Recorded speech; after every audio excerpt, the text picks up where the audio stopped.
오늘 영상에서는 어제 딥시크 이야기에 이어가지고 조금 더 심화된 개념으로 제가 생각하는 딥시크 이야기를 다시 한번 더 드리고자 합니다.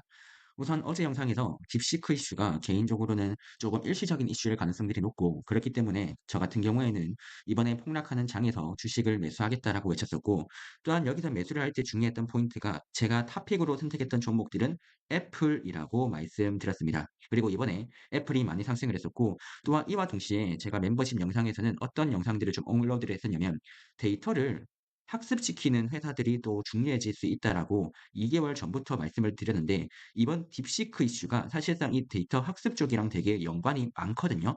그래서 이번에 어제 하락을 했을 때 애플과 데이터 학습 시장, 그리고 또한 추가로 반도체 관련주들이 좀 많이 하락을 하길래 반도체 ETF, 뭐 SOXL 같은 것들 있죠. 요런 것들도 소폭 담았다. 요렇게 체크를 하시면 될 것 같아요. 그런데 오늘은 제가 매매했던 이런 내용들보다 더 중요한 거는 대체 제가 어떤 근거로, 그리고 어떻게 생각을 하길래 제가 매매를 했는지에 대해서 여러분들에게 한번 제 생각을 말씀을 드릴 거예요. 여기서 논리적인 오류들이 발생을 한다면 이 논리는 틀렸으니까 여러분들은 저와 다르게 매매를 하시면 될 것이고, 되도록이면 제가 생각하는 이 딥시크에 대한 기술력 파트를 여러분들에게 상세히 말씀드리고, 제가 왜 이런 식의 관점으로 매매했는지를 솔직하게 표현을 해 드릴 테니까, 여러분들도 다양한 이야기가 있으면 댓글로 남겨주시면 저도 그 부분들에 대해서 공부를 한번 해보도록 하겠습니다. 우선 어제 이야기에 이어가지고 지금 어떤 식의 이슈가 되고 있는지에 대해서 좀 다시 한 번 더 말씀을 드려볼게요. 원래 기존에 있었던 GPT라고 하는 이슈가 있었죠. 우리 챗GPT라고 하는 거는요, 이게 왜 인기가 터졌었냐라고 했을 때 우리가 이런 거예요. 우선 큰 흐름부터 우리가 잡고 가도록 하죠. 우리가 이번에 챗GPT가 등장을 한 다음에 왜 이슈가 되고 있었냐면, 우리 최종 목적이 있었다면 우리 범용 인공지능이라고 하는 거 있죠. 쉽게 말해서 범용 AI라고 하는 게 뭐냐면, 우리가 조금 우리 실생활에서 조금 유용하게 사용할 수 있는 이 AI를 조금 만들자 이거예요. 우리가 어디든지 가 가지고 우리가 실생활을 하는데 조금 유익할 수 있는 AI들을 만들어 보자는 거죠. 근데 이런 실생활에 유용하다라고 할 수 있는 게 처음으로 등장했던 게 이번에 챗GPT라고 바라볼 수가 있었던 거죠. 그래서 지금 시장에서는 "야, 이 챗GPT 대체 어떻게 만들었니?"라고 물어봤었고, 이 챗GPT를 만들었던 방법들을 바라보니까 LLM이라고 하는 모델을 사용해 가지고 이 챗GPT를 만들었다는 거예요. 근데 이 내용들을 물어보니까 이런 거죠. 우리 인간으로 따지면 우리 뇌를 있잖아요. 이 뇌를 만드는 단계가 있고, 이 뇌를 충분히 만들었으면 이걸 학습하는 단계가 있어요. 그리고 우리가 이 학습을 충분히 하고 난 다음에 우리가 사회로 가 가지고 실제로 활동까지 하는 거죠. 지금 오늘날에 있어서 이 뇌를 만드는 단계가 바로 LLM이라고 바라보시면 되는 거예요. 이 뇌를, 이 로봇의 뇌, 쉽게 말해서 인공지능의 뇌를 어떻게 만들었니?라고 했었을 때, 우리 엔비디아 있죠. 이 엔비디아에서 나오는 GPU랑, 그다음에 플러스 SK하이닉스에서 HBM이 나오죠. SK하이닉스에 있는 HBM, 그리고 TSMC에서 나오는 이 제조 설계 능력까지 합쳐 가지고, 요게 이 세 가지가 합쳐졌을 때 뭐가 만들어지냐면 AI용 반도체가 만들어지는 거고, 이 반도체가 뭘 하냐면 우리가 각종 구글이나 아니면 뭐 여러분들이 학습하는 데이터나 있죠. 뭐 네이버나 뭐 교과서 같은 것들이 있을 거예요. 요런 데이터들을, 이런 데이터들을 모아 가지고 이 AI 반도체랑 합쳐 버리는 거예요. 요거 두 개들을 합쳤더니 이게 바로 뭘 만들었다? 실제로 조금 유용하다라고 할 수 있는 AI가 만들어졌고, 이게 바로 챗GPT라는 거죠. 이 중에서 이 AI 반도체의 성능이 좋으면 좋을수록, 그리고 이 데이터가 많으면 많을수록 이 뇌가 매우 좋아진다는 것들을 알게 되었었고, 그렇기 때문에 사람들은 뭘 했었냐면 이 AI 반도체 최대한 빨리 만들어 가지고 이 뇌를 똑똑하게 해야겠다, 이게 됐던 거예요. 그리고 이 뇌를 만들었으면 이제 학습을 해야겠죠. 근데 이 학습하는 것들은 여러 가지 기술력들이 있을 거예요. 예를 들어 가지고 팔란티어 같은 경우에는 우리 전쟁 같은 거 하는 거 있죠. 이런 전쟁과 같은 데에다가 뭐 이 뇌를 이용을 해 가지고 성능 좋은 인공지능을 만들어내서 이걸 판매한다라고 볼 수가 있는 거죠. 여기서 핵심 포인트가 있다면요, 지금 인공지능은요, 이 뇌를 만드는 단계고요. 이 뇌를 만들고 나면 이거를 어느 정도 여러분들이 원하시는 그런 방향성에 맞춰 가지고 학습을 시키고, 이거를 로봇 같은 데다가 적용을 해 가지고 실생활을 하도록 만드는 거예요. 그리고 이번에 이슈가 된 거는 이 뇌를 학습하는 단계에서 지금까지는 어떻게 했다? LLM이라고 하는 걸 통해 가지고 쉽게 말해서 최대한 많은 데이터를 넣자 이거였어요. 이 최대한 많은 데이터를 넣어 가지고 '이 학습을 하면 되지 않을까.'라고 생각했었는데, 이번에 딥시크에서 나온 이야기는 뭐냐면요. "야, 최대한 많은 데이터 넣지 않고 우리 어느 정도 최소한의 데이터를 넣었더니 이것만으로도 충분히 좋은 뇌를 만들 수 있다." 요게 됐기 때문에, 야, 최대한 많은 데이터를 만들기 위해서는 여기서는 엔비디아 GPU가 원래는 한 100 개가 필요했는데, 요거 최소한의 데이터는 이거는 엔비디아가 한 개만 있어도 된다는 거예요. 그렇기 때문에 야, 딥시크 방식을 이용을 하게 됐을 경우에는 지금 최소한의 데이터로 사실상 좋은 성능 뽑아낼 수 있는 거 아니냐가 지금 이슈가 되고 있었던 거예요. 그렇기 때문에 '야 이번에 딥시크 이슈가 나오게 돼서부터는 엔비디아 칩 생각보다 많은 수요가 없겠구나.'라고 하는 이슈가 여기서 나왔다는 거죠. 다만 여기서 제가 쪼금 의아했던 포인트가 있었다면요. 이거예요. 자 봐요. 지금 오늘날에 있어서 가장 큰 문제점은 뭐냐면요. 이 뇌가 완성이 되지 않았다는 거예요. 그니까 이 뇌가 있죠. 이게 성능이 별로 안 좋다 이거예요. 지금 나왔었던 이슈 중에서 제가 왜 멤버십에서는 제가 데이터 분야가 좀 중요하다라고 했었는데 그 이유가 이런 거예요.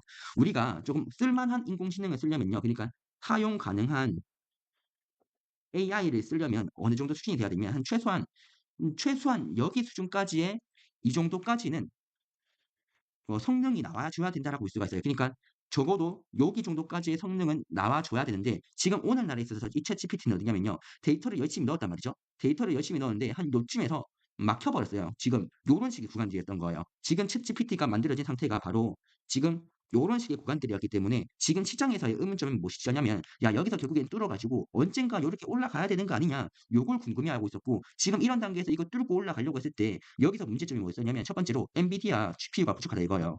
엔비디아 칩이 부족하다 이거였고 두 번째로는 데이터가 부족하다 이거였어요.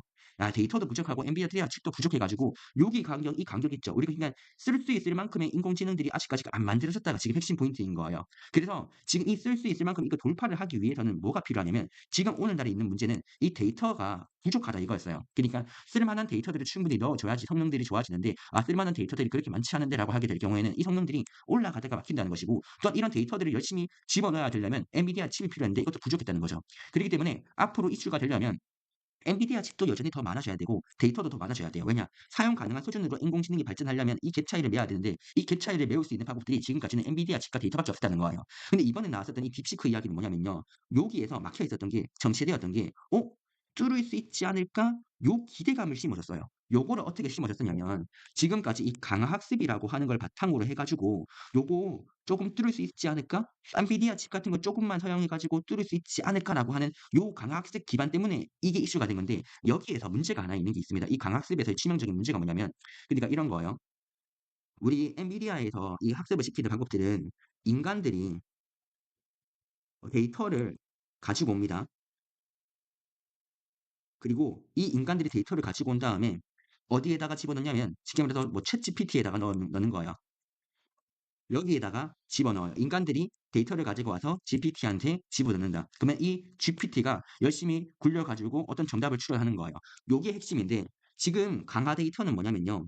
쉽게 말해서 AI가 데이터를 생성해요. 그리고 나서 이 AI가 스스로 학습하는 거예요. AI가 데이터를 생성하고 학습을 하죠. 그리고 이 GPT도 인간들이 가지고 온 데이터를 가지고 와 가지고 이거를 학습한다. 결국에는 학습하는 건 똑같은데 어디서 차이가 나죠? 핵심은 인간들이 요 데이터를 가지고 오는 거랑 이 강학습은 AI가 데이터를 가지고 오는 거 요 두 개에서 차이가 나는 거고 지금까지는 요 인간들이 데이터를 가지고 오다 보니까 여기에서 시간도 지금 많이 걸렸었고 여기서 비용도 많이 걸렸다는 거예요. 근데 AI가 데이터를 생성하게 되면 이거 시간도 적게 걸리고 비용도 적게 걸린다 이거죠. 게다가 이 생성하는 과정에서 이게 또 최적화도 되었는지 엔비디아 칩도 적게 들였다 이거예요. 근데 문제점은 이 AI가 데이터 생성을 했다고 했잖아요. 요 데이터 어떻게 생성했느냐 이거예요. 다시 한 번 더. 지금 핵심 이슈가 뭐냐면 자 지금 중국에 있는 데이터를 AI가 데이터를 생성을 했다라고 했잖아요. 그리고 이 AI가 생성한 데이터를 AI 스스로가 학습을 했고 요게 지금 GPT랑 성능이 비슷하다라는 게 이슈가 되고 있어요. 그러면 이 데이터 생성을 어떻게 했느냐라고 하는 걸 바라봤을 때 그때 필요했던 게 뭐냐면 처음에는 인간들이 학습을 시켜 줘야 된다는 거예요. 그리고 이 인간들이 학습을 해 가지고 뭘 만들어내냐면 GPT를 만들어내는 거예요. 지금 그냥 쉽게 말해서 챗GPT 있죠. 요 챗GPT를 만들어낸 이 데이터를 바탕으로 요거를 학습시켜야 되는 거예요. 근데 이해되시나요? 이 강학습이라고 하는 게 그냥 무작정 데이터를 학습하는 게 아니라 초반에 있는 요 단계가 반드시 들어가야 된다는 거예요. 이렇게 했을 때 요 데이터를 바탕으로 스스로가 강학습을 할 수가 있는 거죠. 요 강학습을 하기 위한 그 전 단계로서 기존에 인간들이 해왔던 챗GPT를 만들어냈던 요 과정들을 걸쳐야 되는 거예요. 자 그러면 저는 이렇게 생각을 했던 거죠. 제가 생각했던 포인트는 '야 어차피 이 강학습이라고 하는 걸 하려면 어차피 요 챗GPT를 또 만들어야 되는 거구나. 그러면 이 챗GPT 만들려면 뭐가 필요하니? 인간들이 학습시키는 요 과정들이 또 필요하네? 야 그러면 이거 할 수 있는 방법들은 여전히 엔비디아밖에 없구나.'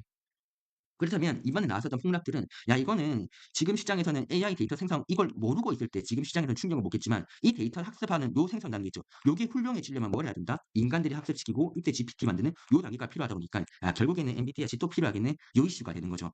그렇기 때문에 아 결국에는 아직까지 이 시장에서 원하는 가장 핵심 포인트가 아까도 말했다시피 사람들이 쓸 수 있는 인공지능의 수준들은 사람들이 원하는 수준들은 결국에는 한 여기 수준까지는 올라와야 되는데 오늘날의 수준들은 올라오다가 막혀 버렸어요. 여기서 막힌 상태라는 거죠. 그리고 여기에서 한 뚫어 가지고 다시 한번 돌파할 수 있는 이 단계가 필요했었는데 요거를 지금 만들어 준 방식이 "야 광학습하면 괜찮지 않을까?"라고 하는 요 코멘트를 이번에 줬던 거예요. 그리고 기존에서는 여기 이 침체된 단계가 있다 보니까 '야 이렇게 되면 결국에 엔비디아 GPU가 엄청나게 필요했겠구나. 또 학습 데이터 엄청나게 필요했겠구나.' 요 관점에서 최근에 주가가 올라왔었는데 '야 강학습하면 이제 빠르게 이 구간까지 도달하지 않을까? 그럼 이 구간에 도달하고 나면 이때부터는 GPU 수요가 정말로 줄어드는 거예요. 줄어들 가능성들이 생기는 거죠.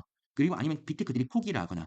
그래서 결국에는 '이거 뚫을 수 있지 않을까.' 하는 요 기대감 때문에 올랐는데 제가 바라보기에는 과연 이번에 강학습을 한다고 해도 여기까지 과연 도달할 수 있을까요? 사람들이 원하는 수준까지 여기 구간까지 도달할 수 있을까 봤을 때 저는 애매하다 이거죠. 그리고 빅테크들이 여기까지 도달 안 했다고 해서 포기를 할까 했을 때 포기하지 않을 거라는 거죠. 계속 도전을 할 것이고 요걸 도전하기 위해서 새로운 방법들을 하겠구나. 여기까지만 제가 체크를 했는 거고 그리고 가장 핵심은 뭐다? 결국에 이 돌파를 해서 이 목표치에 도달할 수 있다는 이 기대감이 더 강해지는 거예요. 그러면 최종적으로 우리가 사람들이 쓸 만하다고 하는 이 AI가 만들어진다면 이때 수혜주가 뭔지를 이해하면 되지 않을까요? 그러니까 지금까지 왜 이슈가 왜 반도체들이 떨어졌냐면 이 GPU들은 이 사람들이 원하는 이 인공지능이 만들어지고 나서부터는 '야 엔비디아 하드웨어는 더 이상 필요 없지 않을까.'라고 생각을 해서 두려워했던 거예요. 그러니까 인공지능이 완성이 되고 나면 이제부터는 '야 엔비디아 칩이 그렇게 다 필요한 건 아니지 않나? 왜냐하면 학습 다 시켰잖아.' 이렇게 하면 엔비디아 칩에 대한 수요가 줄어들 수가 있다는 거죠. 비용이 줄어들 수가 있다는 거예요. 그러면 이때부터 수혜를 보는 것보다 이 AI를 지금 핵심은 뭐다? 지금 AI를 저비용, 고효율로 쓸 수 있다는 게 지금 핵심 포인트인 거예요. 이해되시죠? 저비용, 고효율로 쓸 수 있다는 게 지금 AI 시장에서 핵심 포인트인 건데 요게 되었을 때 수혜를 보는 게 과연 뭘까라고 고민을 해 보는 거죠. 그럼 여기에서 제가 바라보기에는 야 결국에는 AI 인공지능을 활용해서 돈을 버는 기업 요런 기업들이 수혜를 보지 않을까 생각했었고 저는 이게 이 중에서 이 대표적인 게 애플이라고 바라봤던 것이죠.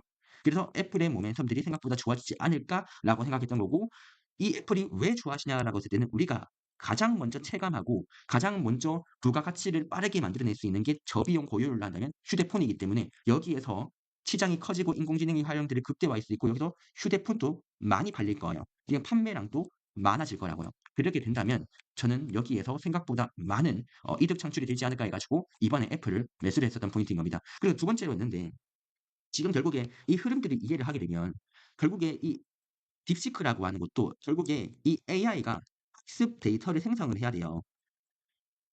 그리고 이 학습 데이터를 스스로 공부를 해야 된다는 거죠. 근데 이 학습 데이터 요거 생성하기 위한 발판이 뭐다? 결국에 인간의 노력이 필요하고 여기서 만들어지는 어떤 AI 학습이 있어요. 요게 쉽게 말해서 GPT라는 거죠. GPT-4 같은 거예요. 근데 요거를 잘 만들면 만들수록 이 인공지능이 훌륭해지는 방식이었어요. 이번에 나왔던 논문이 이 데이터를 얼마나 잘 학습시키는지가 나중에 강학습하는 데 매우 중요하다는 포인트였어요. 그러면 가장 근본은 요거 만드는 데에다가 열심히 노력하지 않을까요? 그러면 요거를 저비용으로 고효율적으로 만들려면 뭐가 중요하니라고 했을 때 인간의 노력으로 코딩 뭐 하는 능력치도 중요하겠죠. 그리고 나서 이 학습 데이터 요 능력치도 중요하겠죠. 그래서 요 코딩과 이 학습 데이터의 능력치를 잘 가지고 있는 기업들이 분명히 있단 말이에요. 이걸로 돈 벌고 있는 기업들이 많아요. 요 기업들에 대해서 설명했던 게 요 영상이었었던 거 2년 전에서 25 년도 전망치에서는 왜 이런 학습 데이터 쪽에서 전망치가 좋아 보인다고 했던 게 요게 포인트에 있는 거예요. 그래서 첫 번째로는 여기에서 투자 인사이트를 찾을 수가 있고요. 두 번째 포인트는 뭐냐면 그냥 고비용 쓰고 고효율을 좀 만들어내자. "조금 좀 비싸면 어때? 우리 돈 많잖아." 하는 사람들은 빠르게 이 학습 GPT를 만들어내고 여기에서 스스로 학습을 하면서 '더 좋아지지 않을까.'라고 바라보는 거죠. 이해가 되시나요? 그래서 요런 식의 관점이라고 하셨을 때는 제가 바라보는 관점에서는 과연 지금 AI 시장이 끝났냐?"라고 했을 때는 '아 조금 애매한데.'라고 바라보고 물론 나중에는 이 저비용 고효율로 가야 돼요. 그렇기 때문에 지금 관점에서 뭐 엔비디아가 좋니 브로드컴이 좋니 이 친구들은 사실상은 이 AI 학습하는 이 뇌를 판매하는 회사인 거잖아요. 그러면 이 친구들이 좋을지 안 좋을지 이가 뭐가 정답일지 모르겠다면 그냥 가장 핵심적인 거는 앞으로 결국에 핵심은 이거예요.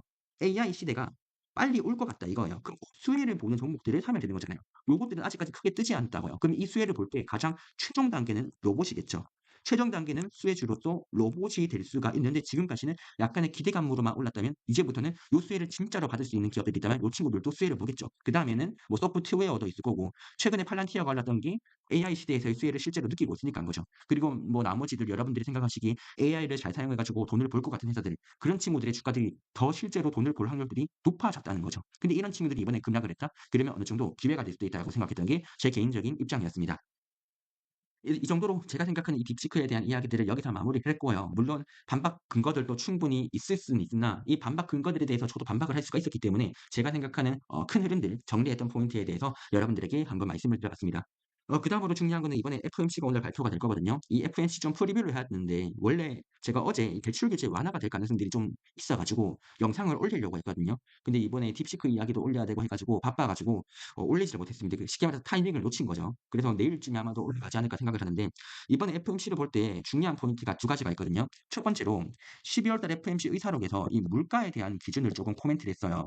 기존에 여러분들이 생각을 하시기에 이 물가는 2%가 되어야 된다라고 주장을 했잖아요. 근데 이 물가를 바라보는 관점에서 첫 번째로는 측정 가능한 물가가 있고 그다음에 측정 불가능한 물가가 있어요. 이거 제가 이번에 소비자 물가 지수 발표가 될 때도 말씀드렸던 포인트예요. 측정 가능한 물가가 있고 측정 불가능한 물가가 있는데 지금 오늘날에 있어서는 측정 가능한 물가는 2% 미만으로 내려왔어요. 그러니까 쉽게 말해서 여러분들이 실제로 계산하고 여러분들이 소비하고 해 가지고 카드에 찍히거나 하는 것들 있죠. 이런 것들은 측정이 가능하다고 보시면 되는 거예요. 학원비나 아니면 이런 것들 있죠. 다 측정 가능한 물가예요. 근데 측정 불가능한 물가는 뭐냐면 이런 거죠. "야 너희들 집을 가지고 있는데 이 집을 뭐 월세를 줬을 때 얼마 받을 것 같니?" 요런 것들은 측정이 불가능한 거예요. 그러면 이런 거는 제가 이 쉽게 말해서 제가 지금 아파트를 가지고 있다면 "이 아파트 월세로 내줬을 때 얼마 벌 것 같니?" 이런 식으로 설문조사를 하거나 아니면 통계치를 바탕으로 조사를 하는 거예요. 근데 요거는 사람들이 느끼기에 지금 물가가 조금 높다라고 생각하면 이 물가 전망치가 한 3에서 4% 정도로 높게 나온단 말이에요. 근데 이 영향력이 지금 이 측정 불가능한 물가 영향력들이 30에서 40% 정도로 상당히 높게 나오고 있어요. 이 측정한 불가능한 물가가 영향력이 크단 말이에요. 그래서 이번에 나오고 있었던 이슈가 "야 우리 통화 정책하는데 이 측정 가능한 물가는 목표 수준에 도달을 했다. 근데 측정 불가능한 물가가 높게 나오고 있어 가지고 이것 때문에 지금 금리 못 내리고 있는데 지금 사실상 이 측정 가능한 물가만 바라보면 우리 물가 안정화 도달한 거 아니냐." 요 코멘트가 나오고 있었고 이번에 소비자 물가 지수가 발표가 되고 나서도 제가 코멘트를 드렸던 게 이번에 이 소비자 물가 지수가 발표가 되었죠. 여기에서 주거비가 발표가 되었는데 이 주거비가 대표적인 측정 불가능한 물가예요. 근데 이 주거비가 어떻게 나왔었냐면 전월 대비 0.3%가 나왔거든요. 요게 의미가 있는 게 이거예요. 일단 확실한 거는 물가가 반등한다 이건 아니에요. 쉽게 말해서 주거비 상승률이 전월에 대비 0.3%가 나왔으면 물가가 상승한다 이건 아니라고요. 쉽게 말해서 '야 안정화가 될 가능성 꽤 있겠는데?' 이 정도 느낌이에요. 안정화는 아니지만 '야 그래도 0.3%라면 그래도 안정화될 가능성 있지 않을까?' 어쨌든 확실한 거는 물가가 폭등하는 건 아닐 것 같은데 요게 발표가 되었던 게 이번에 소비자 물가 지수였어요. 그러면 요것들을 연준에서 인지를 하고 있다면 이번 FOMC에서 생각보다 비둘기적으로 나올 가능성들이 생각보다 생긴다는 거죠. 생각보다 비둘기적으로 나와주면 "뭐가 좋니?"라고 한다면 뭐 채권 쪽에서 좋을 거고 주식 쪽에서 좋지 않을까요? 요런 식의 관점들을 바라보고 있고 만약에 매파적으로 나온다라고 해 보죠. 근데 매파적으로 나오면 채권 금리가 상승하고 주식 가격들이 하락할 거예요. 근데 매크로를 바라봤을 때 제가 물가 이슈에서 문제가 되는 게 있느냐 했을 때 그렇게나 크게 없어 보이거든요. 그러니까 관세 이슈나 트럼프 이슈가 있을 건데 트럼프가 지금 행동하는 절차들을 바라봤을 때 현실적 관점에서 뭔가 행동하려고 하는 모습들이 보였기 때문에 물론 이번 FOMC에서 약간 트럼프 이슈에서 뭐 관세 이슈를 우려한다라고 했었는데 요 관세 이슈 우려한다는 거 시장이 11월 달부터 반영을 했어요. 그래서 이번에 뭐 트럼프가 좀 걱정된다 하더라도 시장에서 과연 충격을 받을지는 좀 체크를 해야 될 것 같아요. 그래서 요런 식의 관점에서는 이번 FOMC에서는 좀 비둘기적으로 나오지 않을까 생각하고 만약에 매파적으로 나온다면 이 매파적인 이 스탠스 때문에 시장이 크게 폭락해 버린다라고 한다면 어느 정도 약간의 기회가 될 수도 있지 않을까라고 하는 느낌들을 좀 들어 가지고 한번 코멘트를 드려 봤습니다. 왜 제가 좀 중요하게 코멘트를 드리고 싶었던 이유가 이번에 또 규제 완화 이야기가 좀 나올 수가 있거든요. 이 규제 완화 이야기가 좀 내용이 어려워 가지고 제가 이 영상에서 모든 코멘트들을 좀 담아 봤는데 이번에 쪼금 규제 완화라고 하는 게 쉽게 말해서 이런 규제 완화가 있어요. 미국 채권을 매수해 주는 주체들이 있거든요. 대표적으로 연준이 있죠. 미국 연준에서는 채권을 매수할 수가 있는데 연준에서는 지금 양적 긴축을 하고 있잖아요. 그러니까 채권을 매도하고 있는 거예요. 그다음에 미국의 상업은행이 있어요. 근데 미국 상업은행에서 지금까지 자본 규제가 심했어요. 이 자본 규제 왜 심했었냐면 이 상업은행들이 미국 채권 투자했는데 여기서 미실현 손실이라고 하는 게 있어요. 요게 좀 컸단 말이에요. 근데 요거 지금 많이 커버가 했어요. 그래서 자본 규제 대형 은행 위주로 해 가지고 풀어줄 가능성들이 지금 꽤 생겼거든요. 요 코멘트 나올 가능성이 있고 그다음에 해외 은행들에서도 미국 채권을 사줘요. 그리고 이 세 가지의 비중들이 제가 알기로는 미국 채권 수급에서 80에서 90%를 담당하고 나머지 개인과 기관들이 있는데 이 최근 들어 가지고 이 개인과 기관이 채권에서 레버리지를 이용해 가지고 채권 시장을 많이 흔들어 놔요. 그러니까 이 개인과 기관이 비중 자체는 10에서 20% 정도로 약한데 이 친구들이 워낙에 레버리지를 써 가지고 시장의 수급 영향들을 단기적으로 많이 주다 보니까 변동성을 크게 만드는 게 이 친구들이라는 거죠. 근데 이런 관점에서 연준과 미국 상원분의 해외은행 쪽에서 연준에서는 양적 긴축을 중단하는 타이밍들이 올해 하반기가 될 가능성들이 있고 상업은행 같은 경우에는 자본 규제 완화가 나타나면 대형은행에서 미국 채권 사줄 수 있거든요. 그다음에 해외은행이 중요한데 이번에 트럼프가 달러 약세를 희망하잖아요. 이 달러 약세를 희망하는 조건 중에서 하나가 이렇게 할 수가 있어요. 그러니까 자 미국 쪽에서 쉽게 말해 관세를 20% 부여한다 이렇게 협박을 해 보는 거죠. 그러니까 이런 거예요. 자 지금 트럼프가 달러를 약세를 만들고 싶어 하는데 이 달러 약세를 만들기 위해서 조금 방법론들이 여러 가지가 있어요. 예를 들어서 우리 보편 관세 때린다고 했잖아요. 근데 관세 20% 부여한다라고 협박을 해 놓고 "야 우리 관세 10% 까지만 만들어 줄게. 대신에 미국 채권 1,000억 달러만 사 줄래?" 이렇게 말하는 거죠. 그러면 이 미국 채권 1,000억 달러를 사면 이게 채권 금리 하락을 만들어내겠죠. 근데 지금까지 달러가 강세가 됐던 게 이 채권 금리 영향 많이 컸거든요. 이 영향력들이 최소한 못해도 50에서 70%가 돼요. 미국 채권 금리가 하락한다면 요게 미국 달러 약세 만들어낼 수 있겠죠. 그래서 관세 이슈를 "미국 채권 사주면 관세 쪼금만 때려 줄게." 요렇게 협상할 수 있겠죠. 그리고 나서 이번에 이슈가 되는 게 미국 채권 사면 미국 채권에 대해서 세금 부과하겠다라고 하는 이슈가 있어요. 예를 들어 가지고 "야 미국 채권 사면 0.1%의 세금을 내." 이렇게 말할 수가 있겠죠. 그러면 지금 협상할 때 이렇게 하는 거죠. "야 관세 10% 20% 맞을래? 10% 맞을래?" 했을 때 "야 관세 10% 맞겠다."고 했겠죠. 그러면 "야 관세 10% 때려 줄 테니까 대신에 미국 채권 1,000억 달러 사줘라고 협상하는 거죠. 미국 1,000억 달러 사면 이제 대신에 여기서 "미국 채권에 대한 세금은 내야 된다."라고 해 가지고 여기서 1억 달러라고 하는 세금은 여기서 미국 채권에서 가지고 오는 거죠.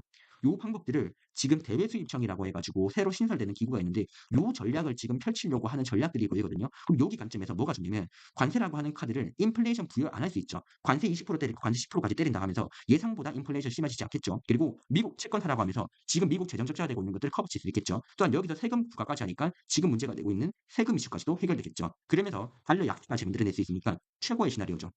요 관점이 지금 부각이 되고 있는 이슈가 요게 나타날 수가 있는 입장이다 보니까 제가 바라보기에 계속해서 저는 미국 금리가 조금 낮아질 수 있는 환경들이 되고 있고 미국 달러도 약세가 될 수 있는 환경들이 만들어지고 있다. 근데 요게 나타나려면 먼저 이 미국 금리가 하락하는 이 시그널들이 나타나려면 가장 먼저 돼야 되는 게 이번 FMC에서 가장 문제돼야 되는 게 인플레이션이 하락하는 지표가 보여야 돼요. 근데 이 인플레 하락 지표들 시그널들을 꽤 줄 가능성들이 점차 생기지 않을까라고 바라봅니다. 주거비가 하락하고 있는 게 보였기 때문이에요.